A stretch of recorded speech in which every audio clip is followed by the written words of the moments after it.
coming, the sun's zooming in, meltdown expected, the wheat is good there, engines stop running, but I have no fear, 'cause London is drowning. I live by the river. Good evening, everyone, and welcome to the By the Minute Arsenal podcast. I am Matt H, and I'm joined by Matt V. Evening, Matt.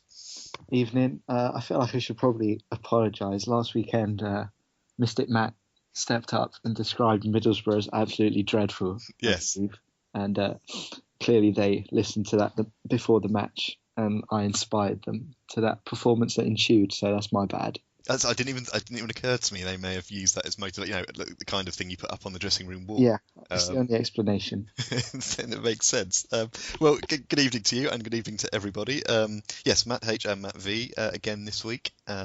We are talking about the Middlesbrough game on Saturday, but we'll go back before that to a much more pleasurable experience last Tuesday evening, the Ludogorets game. Now, again, we've tried not to be cocky in these podcasts. We've been very careful to say, due respect to any teams that were in the Champions League or in the Premier League or whatever. But I think, even though there was a dodgy first 20 minutes or so, I think we must have enjoyed that game against Ludogorets, because it was a very pleasant experience. 6-0, of course.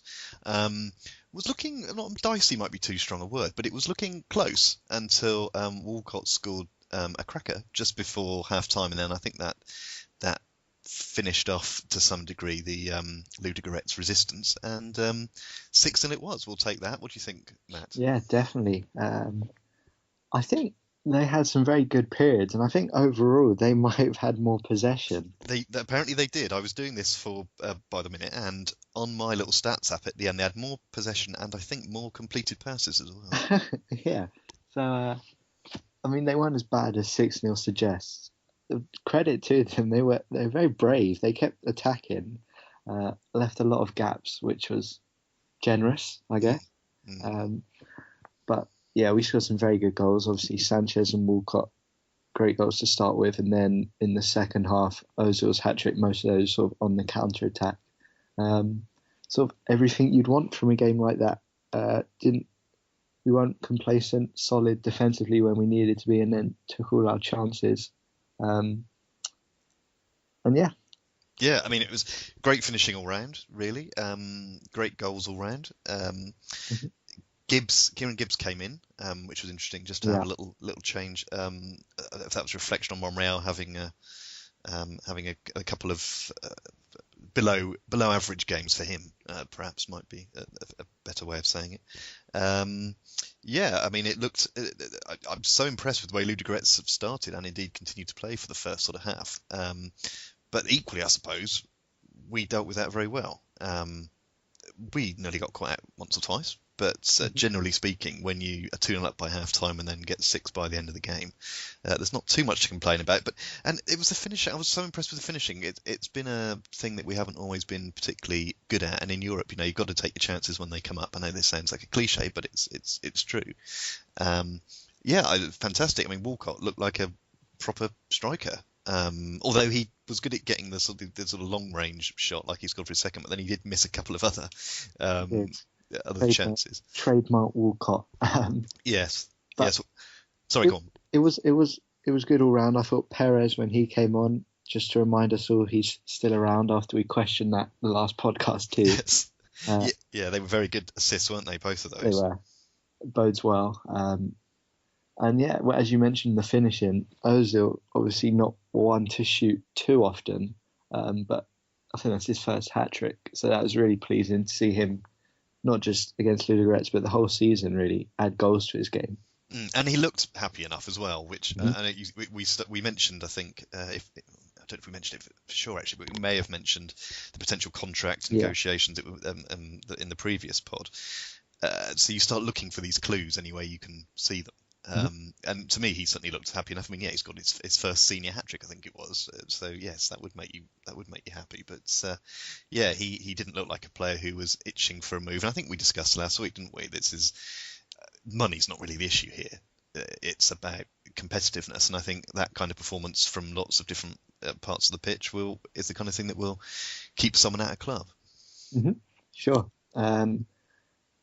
Last season, I think Wenger has pretty frequently called on him to add goals to his game. Obviously, he does assists, creates chances, all of that, but goals were sort of the one thing missing from him. Now he's added that to his game. He's sort of been our main focal point for all that's gone well this season. So I think we desperately do need him to stay. And as you say, the signs do look good. Yeah, obviously it will be April and May that we get to know a bit more about that. If we're winning a trophy, any trophy pretty much, will help those decisions be made. You hope, but it's good to. Yeah, pretty much a perfect performance in some respects, particularly once the first 20 minutes had sort of got out of the way. And we even got some early substitutions in, I seem to remember, although Sanchez wasn't particularly happy about that. But he must be such a nightmare to train with, just refusing to take any time off, regardless of the long-term benefit it may have. But I think it's just that kind of game that often, you might see us settle for 3-0, 2 or 3-0, but to see us push on was pleasing. One that you thought would give us confidence to carry on our run, I guess. I think so. I mean, I was, from a personal point of view, I was very happy to see the fourth goal go in because I had some money on it being more than 3.5 goals, I think it was. There we go. So I was quite pleased with that.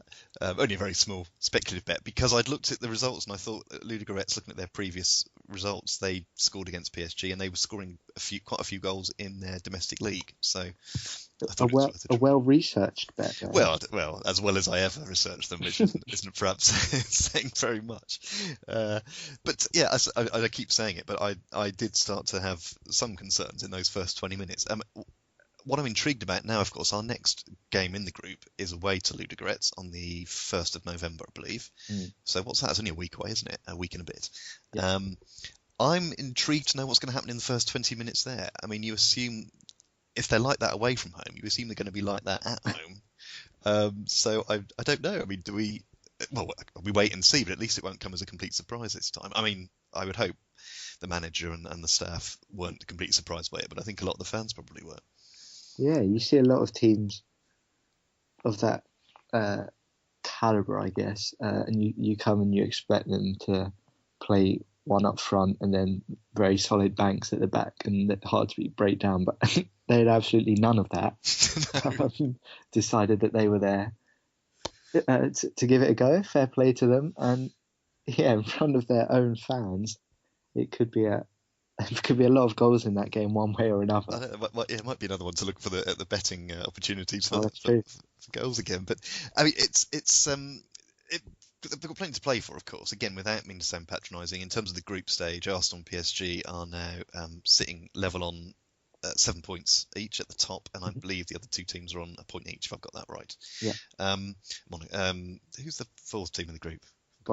Basel, yes, thank you. But so, of course, Basel and Ludogorets are potentially playing for the Europa League place. Yeah. And you've got to think that's going to be motivating for both of them.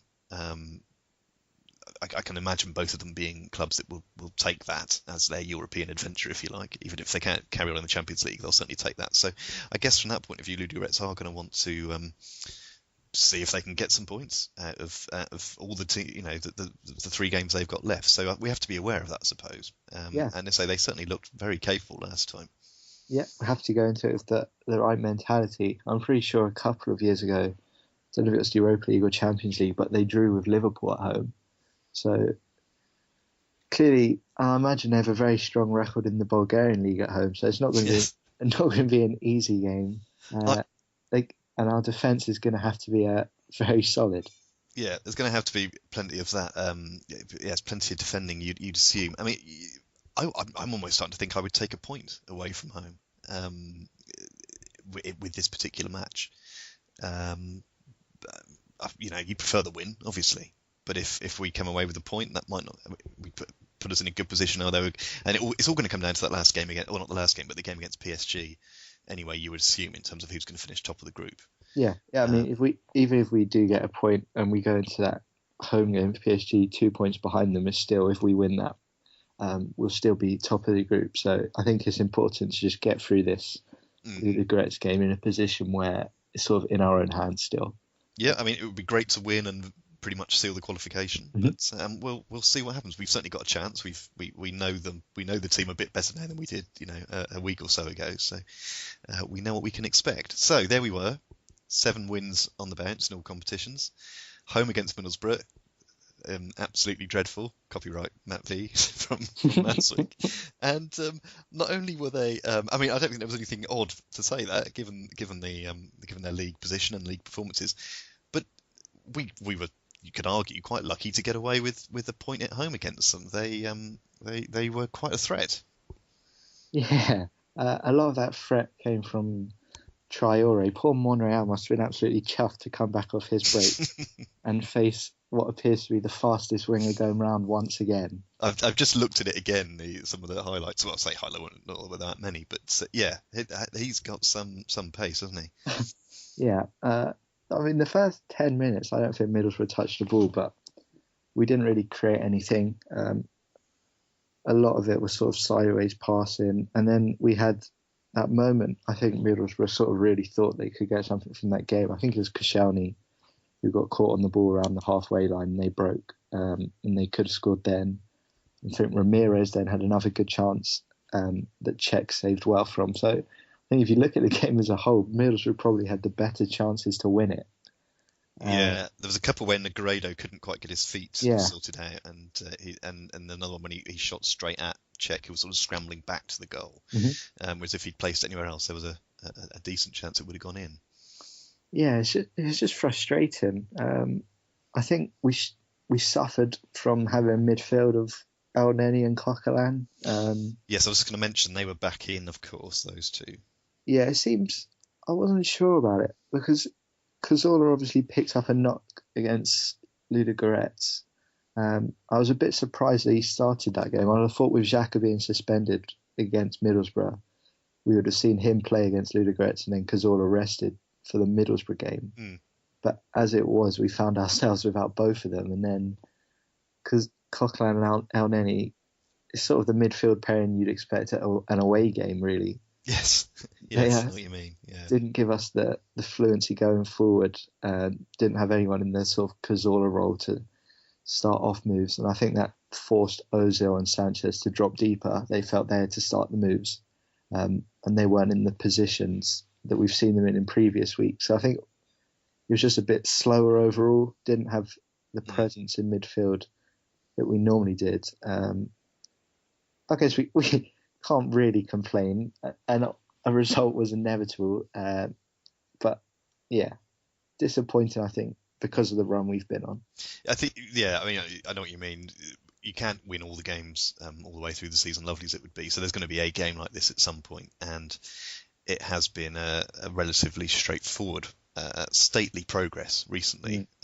The fact it was Middlesbrough, without denigrating Middlesbrough, was a bit of a surprise because we've often done quite well against Boro, including at the sort of 6s and 7s. We have scored that many against them before. So, and given they weren't having a brilliant start to the season, that was a surprise that they were like that. That's what happened. But I wanted to note, actually, is this just one of those games that you get, and we've watched enough football, this is what happens sometimes. You get games where it just doesn't work, and not when you lose terribly, but you just can't get anything going, and you just take the 0-0 and move on.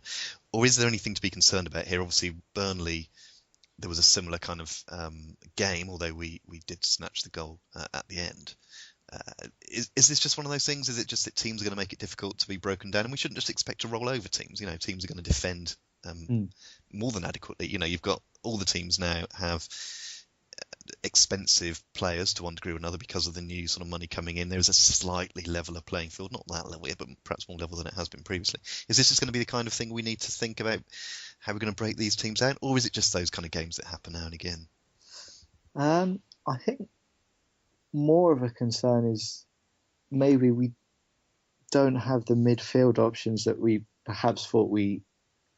Well, I mean, obviously it's pretty unfortunate that you're going to have, obviously Ramsey's injured longer term, and then Cazorla got a knock while Xhaka was suspended. So not sort of a freak set of circumstances, but when that does leave us with Coquelin and El Neni, that is worrying, because you don't really want to be playing both of those players in a game like the one on Saturday. Yeah. You're losing a little bit of sort of creativeness, aren't you, in that area? Sure. And when a team does come and sort of defend deeply, obviously while still posing a threat on the break, we have in the past, we've had a problem with that when teams have come and sat back. We've struggled to find a way through them. Dare I say it, this was a game perhaps for Giroud to come off the bench. Well, I like that. We'll hold that thought because we're going to come into him in a second. The interesting thing about this game, of course, was that even though it wasn't particularly thrilling and we were a little bit lucky, almost, you could say, to get away with a point, we did go top of the league. And it's interesting that even after yesterday's games, we're doing this on Monday evening, we're still joint top, with City and Liverpool, with Spurs and Chelsea just 1 point beyond. But those top five now have pulled away. I think the next team is on 15 points. Yeah. So at 9 games into the season, I think, particularly after losing our first game, I think we're going to be reasonably happy with our league position. Just as a quick sort of check of where we are, we're coming up to that sort of quarter point through the season. It's sort of definitely mixed feelings after you've dropped points and you see City do the same. Because obviously on the one hand, it's relief that they haven't made up ground on you, but then you do reflect on it as a missed opportunity, I guess, to go 2 points clear. Yeah.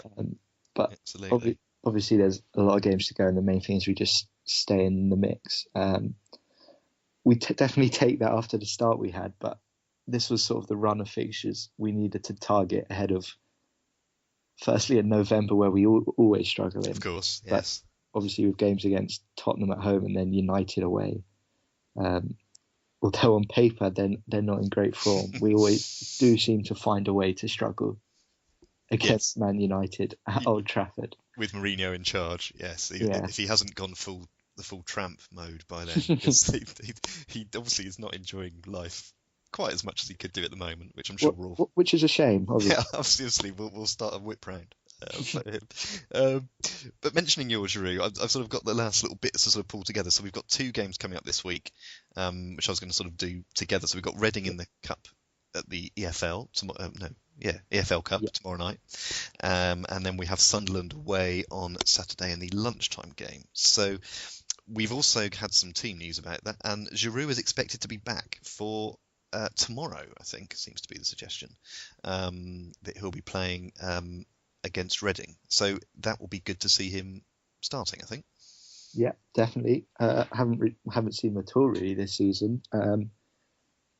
Definitely the type of player you want longer term, if he's not going to start, to make a difference off the bench. Perez obviously gives us the pace going in behind the defence, but quite a similar style of play to Sanchez, whereas Giroud would give us something completely different. But it would be good to see Giroud start. I imagine there'll be a lot of changes for the Reading game. Looking at the just having a quick look on the website, Arsene said Gabriel, Holding, Jenkinson will be playing. Jeff Ryan Adelaide will play. He also mentions Iwobi and Lucas and Oxlade-Chamberlain playing, and Gibbs will be the captain. So he's pretty much given us that's virtually the whole team there. So yeah, it's very similar to that Forest squad, which I guess makes perfect sense. That's how we've used this competition for some time now. So I guess there's nothing wrong with carrying on like that. No, definitely. The players in the Premier League have sort of been unchanged in the whole time we've gone on this run, so they need a break.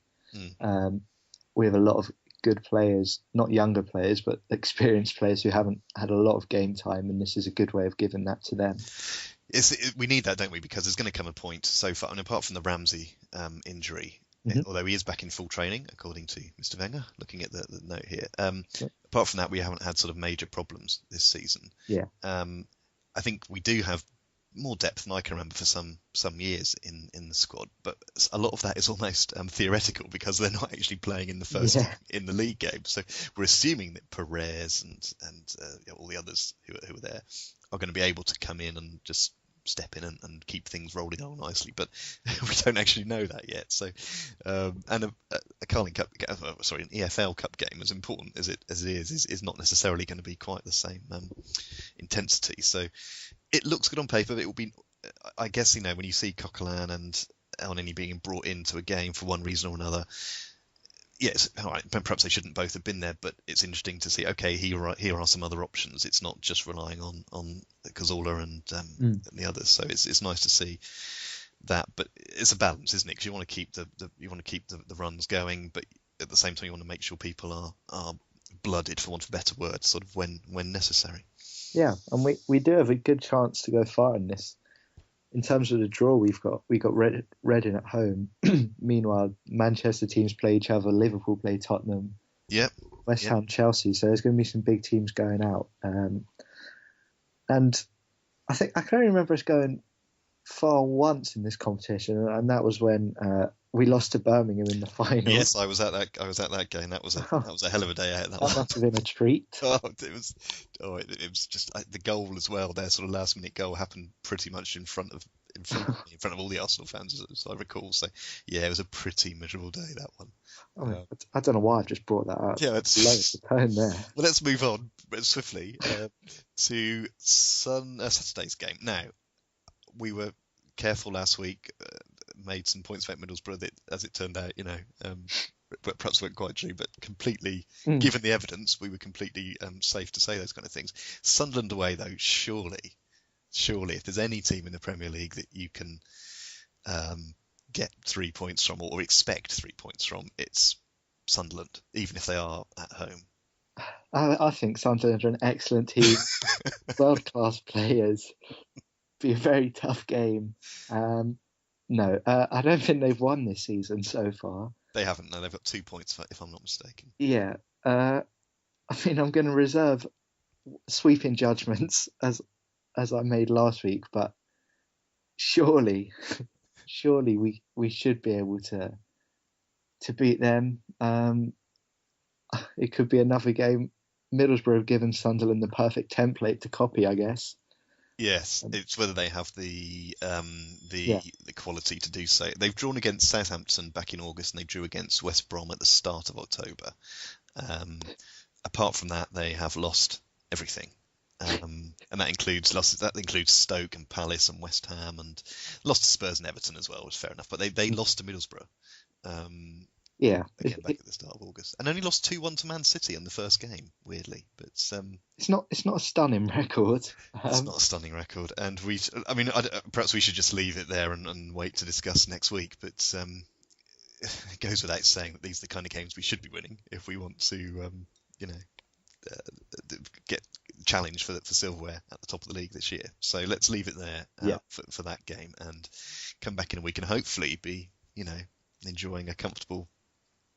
A review of a comfortable win rather than another awkward game against a team in the lower half like we had with Boro.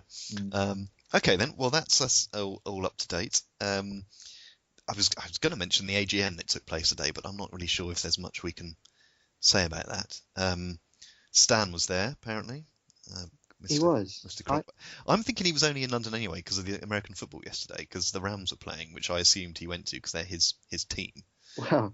I was funny you should say that. I was watching the Arsenal game on an American stream. I think it was NBC, and they zoomed in on Stan at the Emirates. I was obviously in shock to see him there, but the commentator did point out that he was only here to watch his team at Twickenham. Oh, that was okay. I sort of guessed that because I was at Twickenham myself yesterday. Right. And I sort of clicked. Oh, of course, Stan. Yeah. Yes. Then when I think I saw afterwards he'd been at the Arsenal game, and then I thought, and someone said, "Oh, it's interesting. He's at the Arsenal game." I said, "I'm sure I think he's only there by chance." Yeah, he just needed something to pass his Saturday afternoon with, I think. That's it. Yeah, something to do on the Saturday before heading off to Twickenham. Yeah, I mean, I've seen a couple of headlines today from the AGM. It doesn't look like there's anything particularly stunning or staggering. It sounds like the atmosphere wasn't quite as hostile as it may have been in the past, because obviously things are going better, generally speaking. So I'm sure some more stuff will emerge over the next couple of days, but perhaps we can pick it up next week if there's anything interesting comes out of it. But I don't think there was much, just the little bits I've seen. I'm probably going to say that now and then. There'll have been something huge that I missed, but I think even Gazidis said, money's not a problem, we can pay the wages and everything, which is exactly what he said in previous years, I think. Yeah. Although I think this time there may be a bit more of the ring of truth to it than perhaps there was previously. But anyway, we will leave it there.